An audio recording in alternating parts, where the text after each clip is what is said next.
Primeira Carta de Pedro, capítulo 1. Eu, Pedro, sou um apóstolo em missão por Jesus, o Messias, escrevendo aos exilados dispersos nas regiões do Ponto, da Galácia, da Capadócia, da província da Ásia e da Bitínia. Não falta ninguém. Ninguém foi esquecido. Deus, o Pai, está de olho em cada um de vocês e decidiu, pela obra do Espírito, mantê-los obedientes por meio do sacrifício de Jesus. Que tudo de bom seja enviado da parte de Deus a vocês. Que Deus nós temos! E como somos felizes em tê-lo, o Pai do nosso Senhor Jesus. Pelo fato de Jesus ter ressuscitado dos mortos, recebemos uma vida nova e temos tudo na vida, até mesmo um futuro no céu, que começa agora. Deus está atento a nós e ao futuro. O dia em que vocês terão tudo isso, vida restaurada e integral, está chegando. Sei quanto vocês se sentem bem com isso, ainda que nesse meio tempo tenham de enfrentar todo tipo de provação. O ouro puro passado pelo fogo sai comprovadamente puro. A fé genuína que passa pelo sofrimento sai comprovadamente genuína. Quando Jesus consumar tudo, será a fé que vocês têm, não o ouro, que Deus vai apresentar como prova da vitória dele. Vocês nunca o viram, mesmo assim o amam. Vocês ainda não o veem, mesmo assim confiam nele, rindo e cantando. E continuam crendo. Por isso, vão conseguir o que querem: salvação plena. Os profetas que previram o presente momento fizeram muitas perguntas acerca do dom da vida que Deus estava preparando. O Espírito do Messias já havia revelado antes que o Messias passaria por sofrimento seguido de glória. Eles queriam saber quem e quando. Tudo que informaram a eles foi que estavam servindo vocês, que por ordem do céu agora ouvem por vocês mesmos, por meio do Espírito Santo, a mensagem do cumprimento daquelas profecias. Percebem como são privilegiados? Os anjos dariam qualquer coisa para se envolver nisso. Por isso, arregassem as mangas. Ponham a mente para funcionar e estejam prontos para receber o dom que está para chegar com a vinda de Jesus. Não se acomodem aos velhos caminhos do pecado, quando vocês só faziam o que queriam. Naquele tempo, vocês não conheciam nada, mas agora conhecem. Como filhos obedientes, andem no caminho da vida moldado pela vida de Deus, uma vida ativa e cheia de santidade. Deus disse: eu sou santo, então sejam santos. Vocês pedem ajuda a Deus e Ele atende. É um bom pai. Mas não se esqueçam de que é também um pai responsável e não vai deixar que vocês vivam na lama. A vida de vocês é uma jornada que deve ser empreendida com uma profunda consciência de Deus. Custou muito caro para Deus tirá-los daquela vida sem rumo e vazia em que vocês foram criados. Ele pagou com o sangue sagrado de Cristo. Vocês sabem disso. Ele morreu como um cordeiro sem culpa e não foi algo impensado.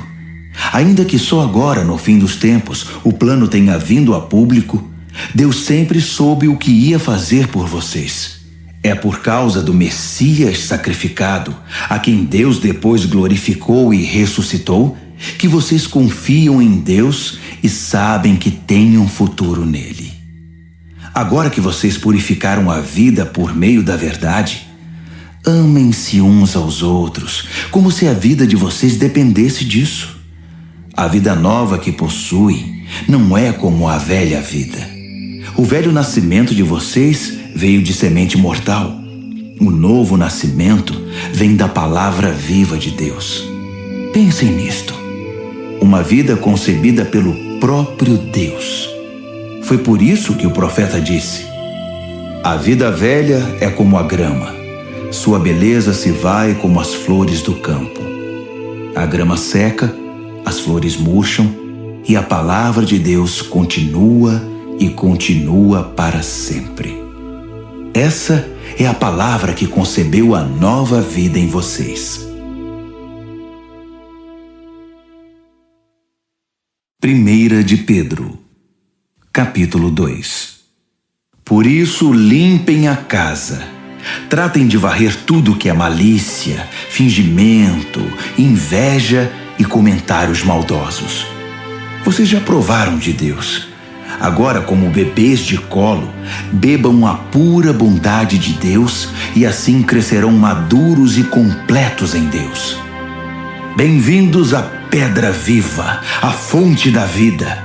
Os pedreiros olharam para ela e a desprezaram, mas Deus lhe deu um lugar de honra. Apresentem-se como pedras para a construção de um santuário cheio de vida, em que servirão como sacerdotes, oferecendo a Deus vidas aprovadas por Cristo. As Escrituras dizem: Vejam, estabeleço uma pedra em Sião, uma pedra de canto em lugar de honra. Quem tem essa pedra como base nunca irá se arrepender. Para quem confia nele, ele é a pedra de que podemos nos orgulhar.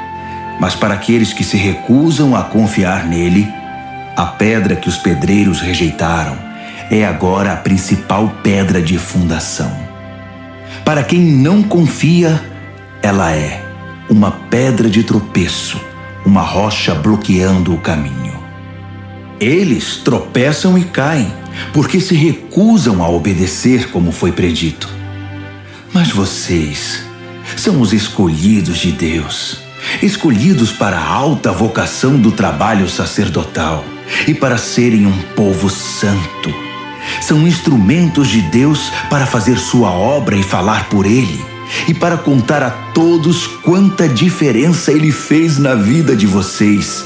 De nada para alguma coisa, de rejeitados para aceitos. Amigos, este mundo não é a casa de vocês. Por isso não se sintam à vontade nele. Não deem espaço para o ego à custa da sua alma. Vivam uma vida exemplar entre os descrentes, para que o comportamento de vocês refute o preconceito deles. Então, eles serão conquistados para o lado de Deus e estarão lá para participar da festa quando ele vier. Deixem o Senhor orgulhoso de vocês, sendo bons cidadãos. Respeitem as autoridades, qualquer que seja o nível delas. Elas são emissárias de Deus, responsáveis por manter a ordem. É a vontade de Deus que, ao fazer o bem, vocês possam curar a ignorância dos tolos que o consideram um perigo para a sociedade. Usem da sua liberdade para servir a Deus, não para quebrar as regras. Tratem todos com dignidade. Amem sua família espiritual. Temam a Deus. Respeitem o governo. Sejam bons empregados para o patrão, não apenas para os bons patrões, mas também para os maus. O que importa é que suportem tudo por causa de Deus, quando forem maltratados sem razão. Não há nenhum mérito em receber castigo quando vocês o merecem, mas se forem maltratados por terem bom comportamento, mesmo que sejam bons empregados, é isso que vale para Deus. Foi para esse tipo de vida que vocês foram convidados, o mesmo que Cristo viveu. Ele sofreu e aceitou toda espécie de sofrimento para que vocês soubessem que esta vida era possível e aprendessem a vivê-la passo a passo. Ele nunca fez nada errado, nem disse qualquer coisa incorreta. Ele foi xingado com tudo que é nome, mas não reagiu. Sofreu em silêncio, contente em deixar Deus acertar as coisas. Ele usou seu corpo de servo para carregar nossos pecados até a cruz e nos livrar do pecado, nos deixar livres para viver o caminho certo. Os ferimentos dele são a cura de vocês. Vocês eram ovelhas perdidas, sem saber quem eram ou para onde estavam indo. Agora são chamados pelo nome e guardados até o fim pelo pastor da alma de vocês.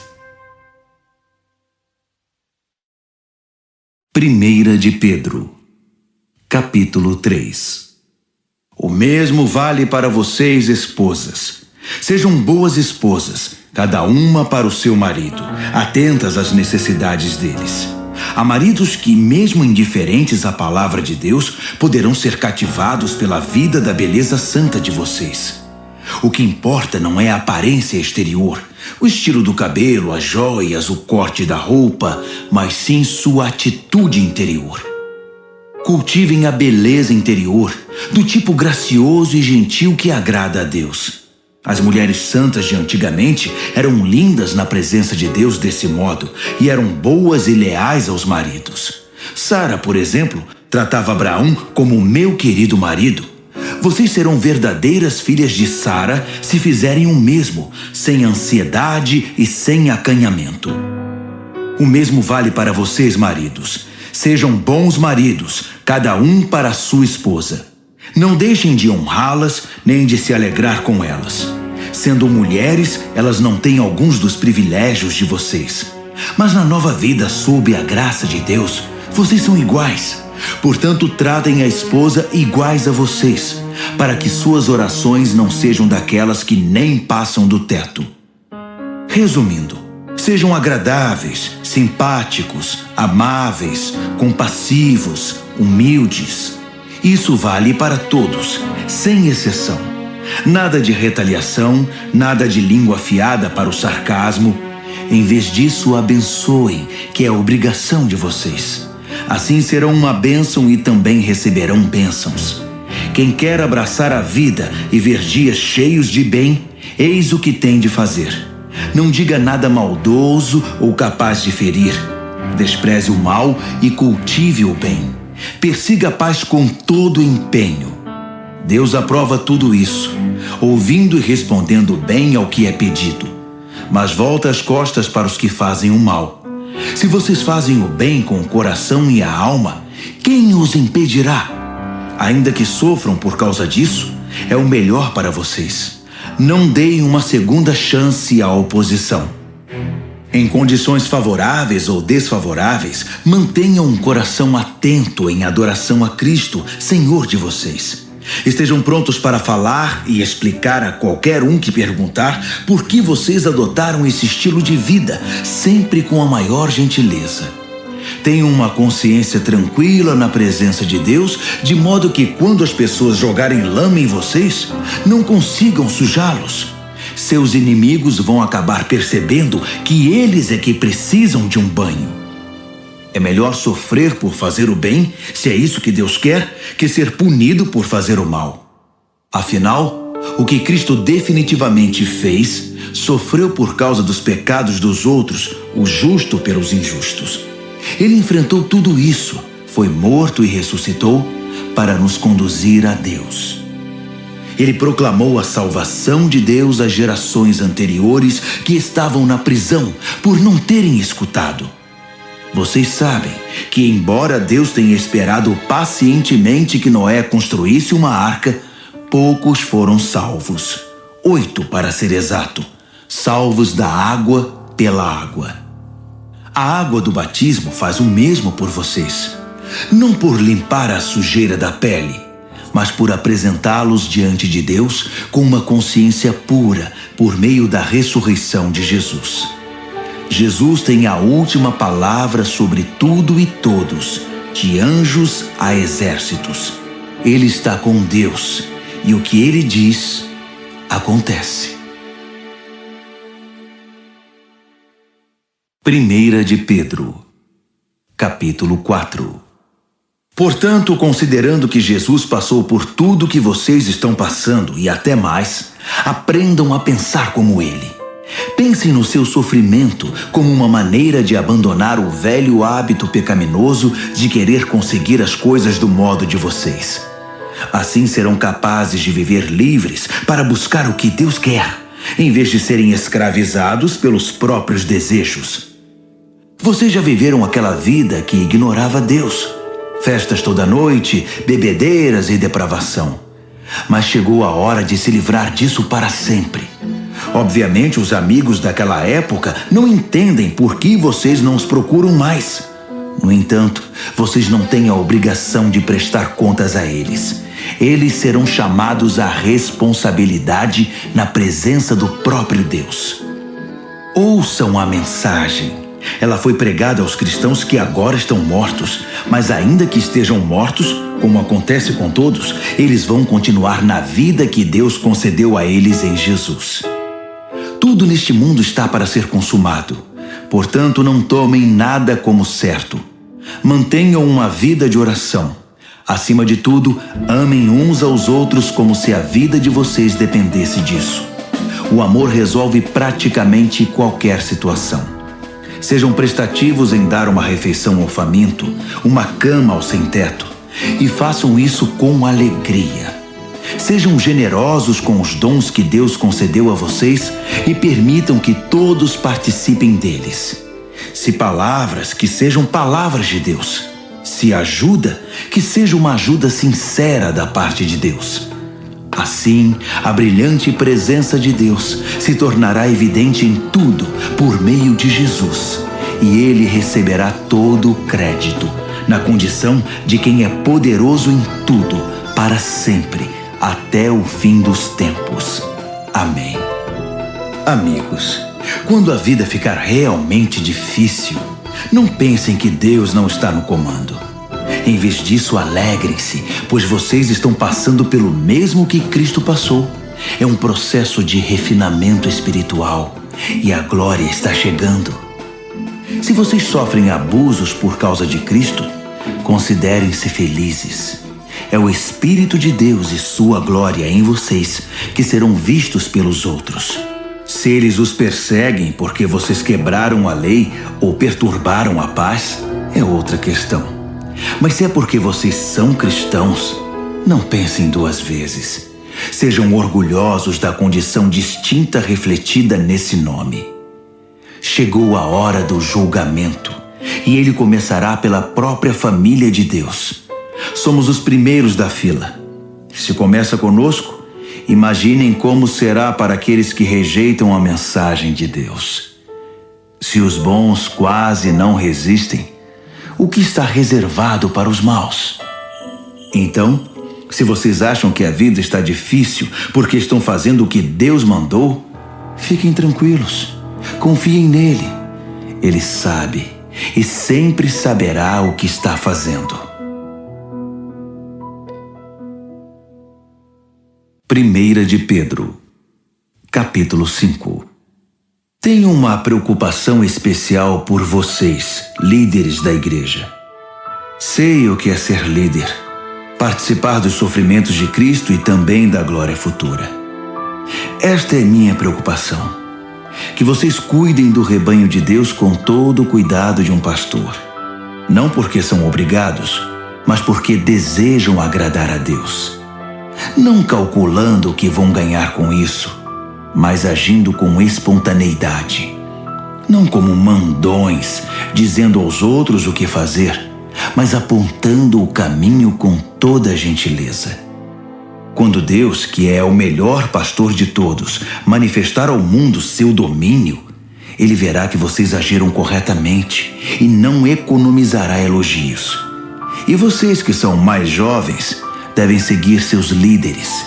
Mas todos vocês, líderes e liderados, devem ser humildes uns diante dos outros, pois Deus é contra os orgulhosos, mas tem prazer em pessoas simples. Portanto, contentem-se com o que são e não empinem o nariz. A mão de Deus é forte e está sobre vocês. Ele os exaltará no tempo certo. Vivam livres de preocupação na presença de Deus. Ele toma conta de vocês. Tenham uma mente tranquila, mas estejam sempre atentos. O diabo está querendo atacar e não quer outra coisa senão apanhar vocês desprevenidos. Não baixem a guarda. Vocês não são os únicos a enfrentar momentos difíceis. Acontece o mesmo com muitos cristãos ao redor do mundo. Por isso, fiquem firmes na fé. O sofrimento não vai durar para sempre. Não na presença de um Deus generoso, que tem grandes planos para nós em Cristo, planos eternos e gloriosos. Ele vai conservá-los unidos e firmes para sempre. Deus tem a última palavra. Sim, Ele a tem. Envio esta breve carta a vocês por meio de Silas, um irmão muito confiável. Tenho a maior consideração por ele. Escrevi do modo mais claro e veemente que pude. Essa é a verdade generosa de Deus. Recebam-na de braços abertos. A igreja no exílio aqui comigo, mas nem por um momento esquecida por Deus, quer ser lembrada por vocês. Marcos, que é como um filho para mim, envia saudações. Abracem todos aí. A paz seja com vocês, a todos os que andam nos caminhos de Cristo.